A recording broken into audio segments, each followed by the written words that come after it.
Okay, hey everyone, another episode of On the Wrist from Off the Cuff. To have a really special presentation for you guys. A quick comparison, maybe not so quick, between two of pretty much the best blue divers releases in recent memory, and they happen to both be Omega Seamasters, varying in different points of inspiration in terms of their design aesthetic. Now, a little bit about the brand. Omega was founded back in 1848. They are Swiss made, and they are part of the luxury tier of the Swatch Group. Now, so there's two watches here. There's the Seamaster 300 Summer Blue on the right, and then there's the Seamaster Diver 300 meters 42 James Bond 60th anniversary. So while the James Bond on the left watch celebrates 60 years of James Bond, the watch on the right celebrates 75 years of the Omega Seamaster. So these are both really cool watches, both blue, and honestly both kind of the best iterations of each model in recent history. So I was just kind of drooling over these. Thank goodness to the team over at Belmont Watches. They were able to secure these and even get them sent in. Hopefully I'm able to record this and post this before they sell, so that maybe one of you guys watching the video might potentially pull the trigger on one of these and have them available, especially considering the pricing, which is pretty cool. So with all that said, let's go ahead, zoom the camera out, get these pieces in hand, and take a closer look. All right, guys, another huge shout out to Belmont Watches for lending these pieces in, but let's go ahead and start with this piece here. So this is the more recent release, and it honestly is absolutely stunning. There was, of course, a whole summer special Seamaster release where they all had different levels of gradient blue depending on how much water resistance they had. And of course, this is a nice kind of middle of the road blue because this is somewhere in the middle, right? It's deeper diving than the Aquaterra, but not quite as deep as something like the Ultra Deep or Planet Ocean line. So this watch goes for $7,200 right now from Belmont Watches if you follow the links down in the description. It has a 39mm case and a 41mm bezel. So this is advertised as a 41mm watch, but as you can see, it just does have some bezel overhang that makes the watch slightly larger. So for those of you who might be worried that this watch might be too big for you, hey, something to consider. Also, 13.5mm thick, 48mm lug to lug, brushed and polished. Definitely ties back to more of the earlier first iteration style of the original Omega Seamaster diver, and I have to say this thing is very, very impressive. So with that, let's go ahead now and take a look at the Bond 60th anniversary. 60, hey, 60, yes, that's why there's no Lume pip there. So essentially you have now the 60th anniversary special edition, and this goes for currently is going for $9,250 pre-owned from Belmont Watches. These are both really outstanding examples in terms of pre-owned, guys. You can see here that it essentially is like new. Both of these, I would say, I would consider them like new. Of course, I don't sell watches, so I'm not sure of the tier grading system, but these are exceptionally well looked after in terms of whoever owned these before selling them to Belmont. Now, this has a 42mm diameter and is slightly thicker at 14.2mm, but it does wear its thickness quite well. Look at just the beautiful contours and scallops, just, you know, everything you kind of recognize from this era of Seamaster, which is actually inspired by Pierce Brosnan's Seamaster diver from GoldenEye. So a very, very cool tie-in, and you can see that dial, the laser engraved wave pattern is definitely a tighter pattern, more similar to those, those GoldenEye era timepieces.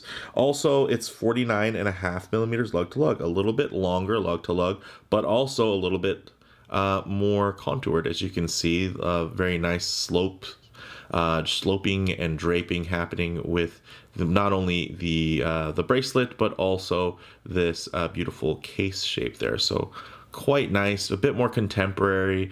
Some would even say dated, but I will say I think they did a really nice job of kind of making this feel more modern and less dated than some of their other models with the normal bracelet and you know, your kind of typical Seamaster layout. Now, this does have an aluminum bezel insert versus a ceramic bezel insert, and you can see here they're both 120 clicks. So let's compare. Let's try this here. Ooh, very nice and ratchety, but still smooth. Very little play, if any. Kind of reminds me of a clickier version of my SLA 017.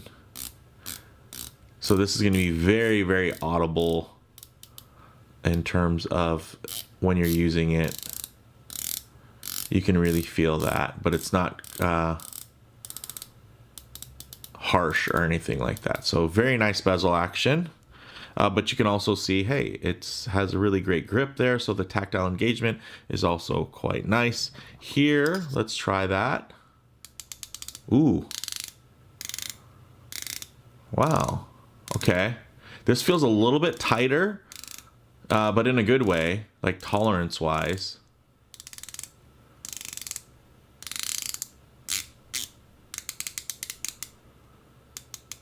One thing about not having that 12 o'clock bezel pip, it does make it a little bit harder to get back to 60 because your eyes aren't used to looking for it, and when you do look for it, 60 looks a lot like 50.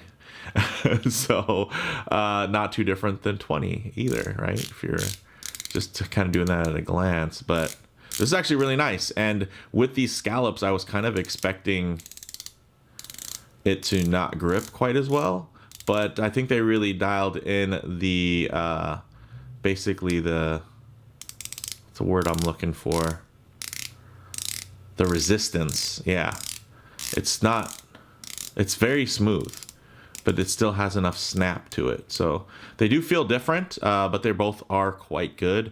I would say out of the two, I would be leaning more towards the bezel action of the Bond watch. Another big difference is, check this out, this very cool, let me give it a quick little wipe here behind the camera, very, very cool case back. You can see that basically has a little animation, very iconic, James Bond stepping down the barrel of the gun. You see the rifling, and I think that is very, very cool. That is the most James Bondy thing on the watch. So that is something that's really nice about what Omega done in more recent years, is they've really toned down a lot of the billboarding and a lot of just the kind of very obvious stuff and the over the top kind of niche James Bond aesthetics, and they've created something here that I think on its own is a very handsome and desirable watch. It just happens to also be James Bond themed.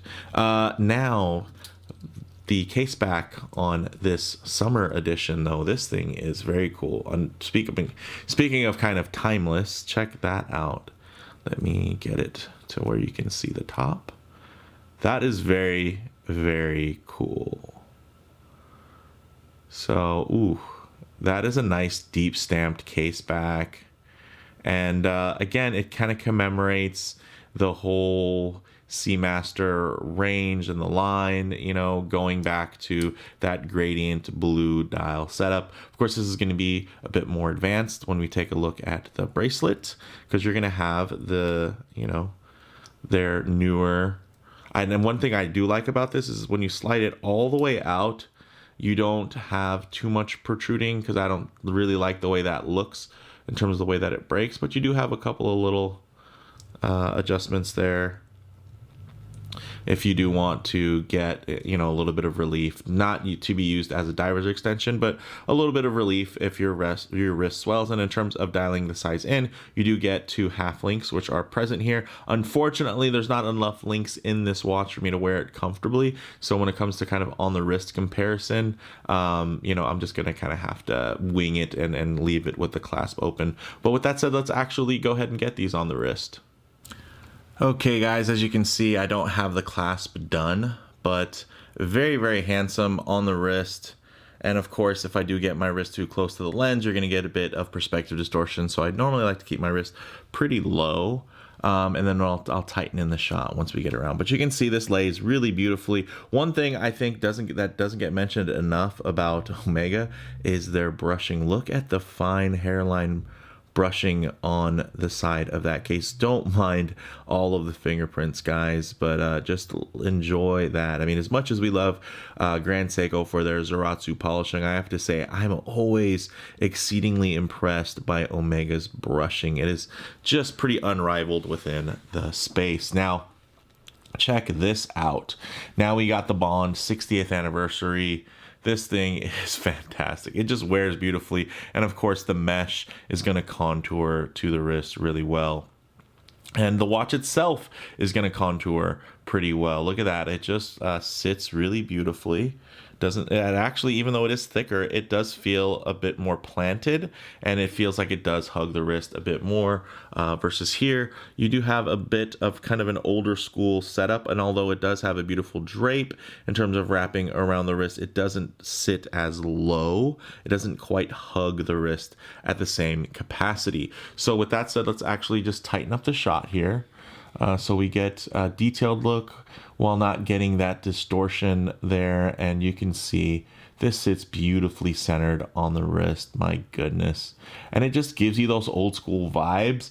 But of course, with that new bracelet, it lets folks know who are in the know that this is a newer model. This is something that's special. And I think that that's a lot of fun. You don't even have to flip over the case back to see that coming, because of course this bracelet was first introduced within the other kind of Bond special watch, which was all titanium. So it's nice to see this option available in steel. Now we'll take a look at the 75th with that cool summer blue, guys. That is gorgeous. Now this is absolutely versatile, and even if it wasn't an Omega watch, let's say a micro brand produced something like this, they would have a lot to be proud of, because just aesthetically this thing's gorgeous. And I do love that kind of juxtaposition of the old school kind of design, big crown, turn of the century styling, paired with, of course, all of the modern touches, to include a modern colorway. This is the first time we've seen a blue dialed Seamaster within this type of collection for a while, with modern Lume, without that, basically that yellow custardy patinaed Lume. So very cool. It makes you wish that they would do something like this on this. Like, if this isn't a call to action for Omega, if they ever see this video, I don't know what will, because I think that would be amazing. Although, of course, I do love how special this is with the gradient dial and everything. But yeah, very nice. So let's actually get these off the wrist, set up for some Lume shots, the light transition, and closing thoughts. Okay, guys, let's go ahead and hit the lights here. Yes. Okay, so big difference in Lume. They both do have that cool two-tone Lume where you're going to have matching pips versus that minute hand, because that's typically how you're going to be utilizing those two pieces in terms of synchronizing for dive timing. They both have that beautiful lollipop seconds hand. You can see very nice old school touch applied to both of them.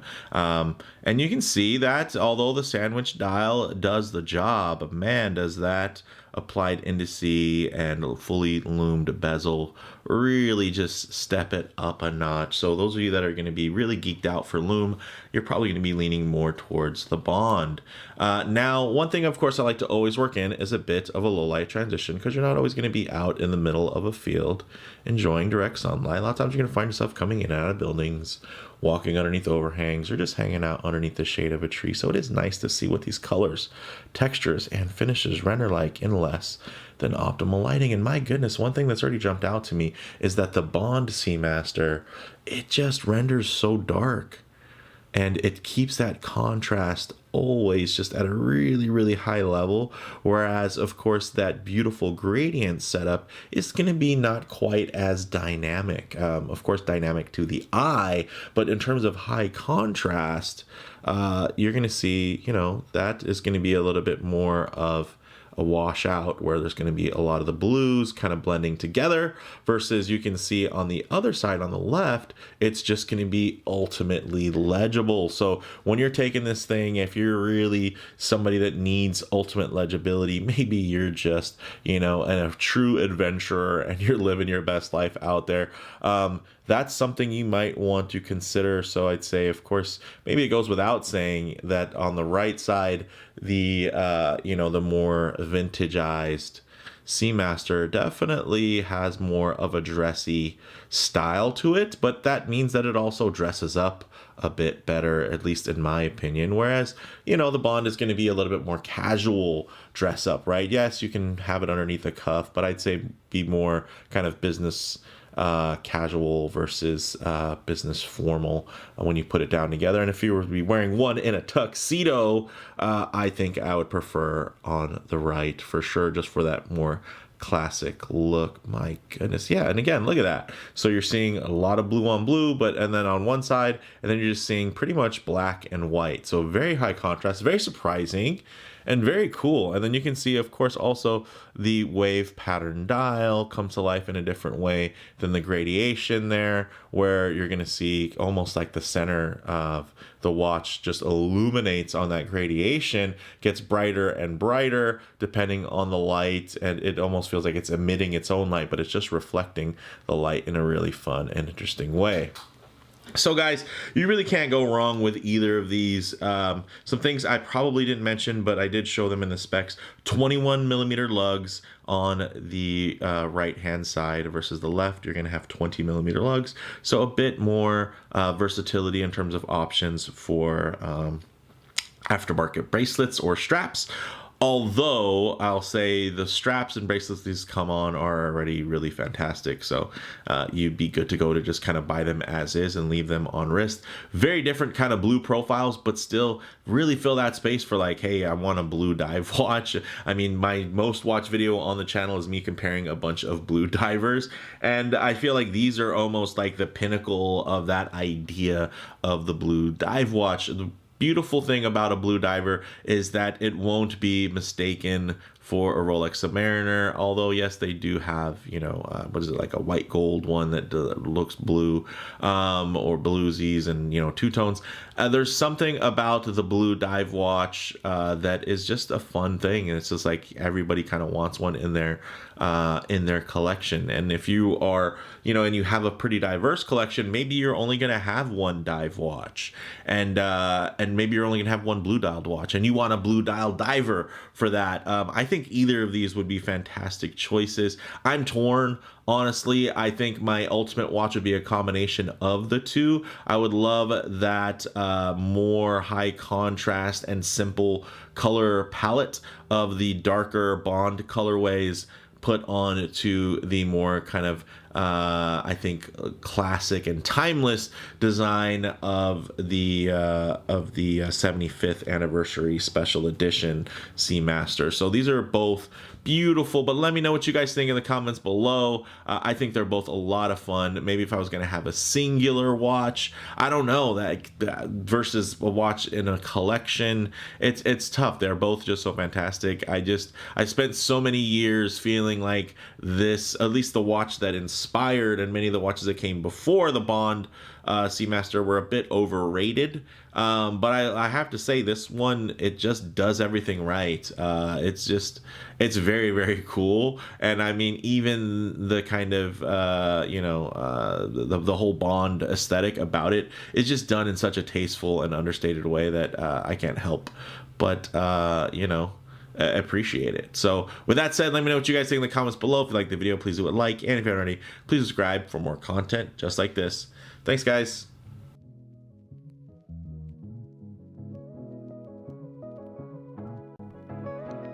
They say you don't just buy the product, you buy the seller too. Well, here's a seller I can absolutely recommend. Belmont Watches in San Diego. They deal in both new and pre-owned, from industry mainstays to niche independents, across vintage and modern references. I've personally purchased watches from them and even had watches serviced and repaired with a local network. Whether you're just browsing current inventory or searching for a special reference, reach out and connect. You never know, they might be able to source the exact model you've been looking for. They drop new models every Thursday and even offer free 2-day shipping on all orders. Check out this amazing one-owner find, a true piece of history equipped with genuine one-off memorabilia personal to the Royal Canadian Air Force pilot who wore it proudly for so many years. You just can't find packages like this via standard retail. It takes real-world industry experience to create an offering like this. And if you're ever local, visiting downtown San Diego, you can check out their selection in person or just stop by and talk shop with some fellow enthusiasts who also happen to be some of the most down-to-earth and knowledgeable guys in the industry. So before your next big purchase, make sure to check out Belmont Watches and tell them Mark sent you. Thanks, guys.